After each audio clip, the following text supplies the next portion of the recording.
Ayan, hello po, shoutout po sa ating lahat. Nagbabalik ang inyong lingkod sa 26 TV. Ngayon po ay mayroon tayong reactionan pero wala tayong gagamitin na clip. Nakita ko lang po ito doon sa live po ni Ruel of Malaag, no? At syempre po bago tayo magsimula, isang mapagpalang araw po sa ating lahat. At syempre po, ayan, batiin natin ng isang mapagpalang araw po ang ating ama ng Kalingap, Kuya Bal Santos Matubang, Ate Edna, Kalingap Rab, Miss Jack Matubang, at syempre po sa mga sponsor, shoutout po sa inyong lahat. At syempre po Kalingap Reactor, shoutout. Kalingap Striker, shoutout po sa inyong lahat. No, ngayon po ang ating reaction video, no? Awang-awa naman po ako dito sa naninira sa Kalingap, no? Naninira kayo sa Kalingap.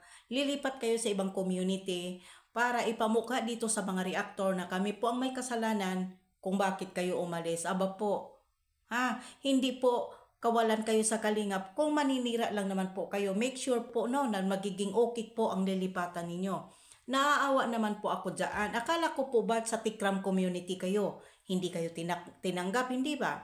Kasi si Tatay Tikram po kasi, pwede kayo magbigay ng tulong pero hindi kayo pwedeng pumasok na para katulad ng ginagawa po ninyo dito sa Team Kalingap. Tama po ba?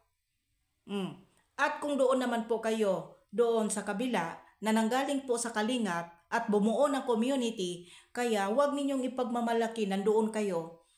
Nandoon kayo at sabihin ninyo na kami po ng mga Kalingap Reactor ay nangunguha po at nanggagamit po sa community ng binuo ninyo. Bago pa lang ang community ninyo, saan po ba galing ang community na yan?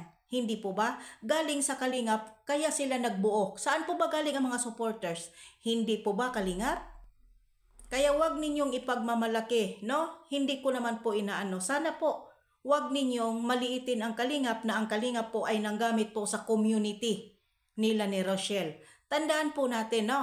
Walang Rochelle kung walang Vincent, wala pong Kalingap Rab kung wala po,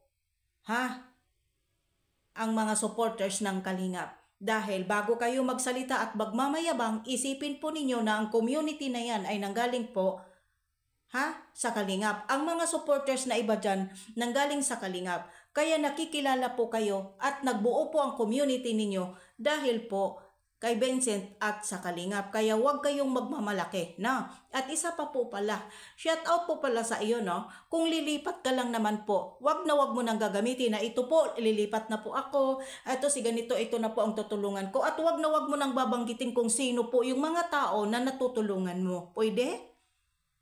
Ang ikaw po ang hindi makamove on. No? Isipin natin, ikaw din tarantada kaya, ikaw din makapal ang mukha mo Kapitana ni Hides mag-isip kang mabuti, ikaw ang manggagamit, hindi ang Kalingap. Gamit ka ng gamit respetuhin mo sarili mo. Topic ka ng topic Topic ka ng topic, ikaw ang tumigil, hindi kami. Dahil kami po, kahit anong oras pwede kaming magreaksyon. Ikaw tumigil ka. Kasi ka pala ng mukha mo. At isa po pala, awang-awa naman po pala ako sa iyo. Kumuha ka ng post galing kay Pugong Biyahero. Bakit nahinto? Dahil napansin ka siguro, hindi ba? Puro kilig-kilig ka. Ngayon naman, pumunta ka sa isang artista. Di ba? Si Jinian yata yon. Bakit? Wala kaming pakialam pero sana po, no? Kung aalis lang naman po kayo sa Kalingap, respetuhin nyo po yung sarili ninyo para po hindi kayo po mareaksyonan dito sa mga reaktor ng Kalingap. Huwag ninyong sisihin ang Kalingap, reaktor. No? At isa pa, kung aalis lang naman po kayo sa Kalingap, huwag na ninyong banggitin kung ano-ano pa.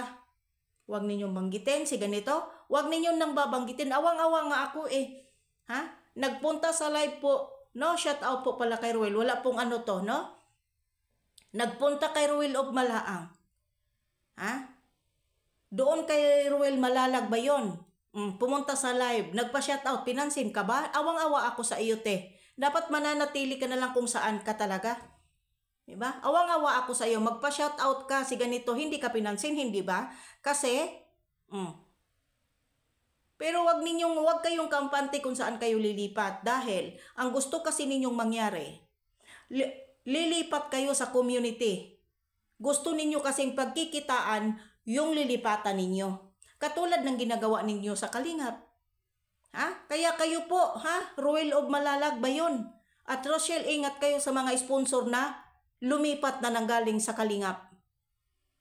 Ha? At isa po pala, ha? Shout out din po pala sa babae na nagpapansin at nagpabida-bida. Pinansin ka ba ni Ruel? Hindi. Ha? Pinansin ka ba?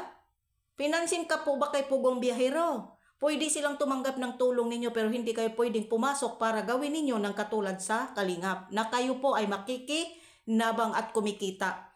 At sa community ni Tatay Tikram, pwede kayong tumulong pero hindi kayo pwedeng pumasok para gawin ng katulad sa Kalingap. Ha? Yan lang masasabi ko. Kawawa kayo para kayong mga asong ulol na kinukuha ninyo po, pinupost ninyo po sa inyong Facebook page. Pagkatapos po parang ipamukha sa amin at ipamukha sa Kalingap na lumipat kayo. Tinanggap ba kayo? May post pa pala si Pugong Biyahero, no?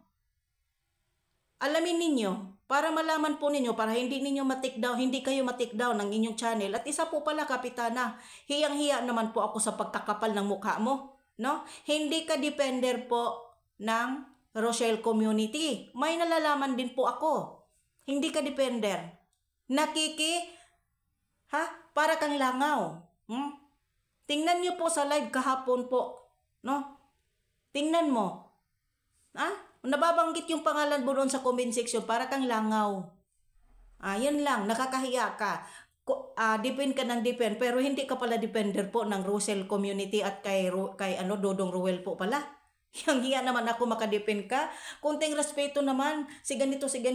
Oy, nako, hiya naman ako. No, ayan, hanggang dito na lang po. Maraming salamat po sa lahat. God bless.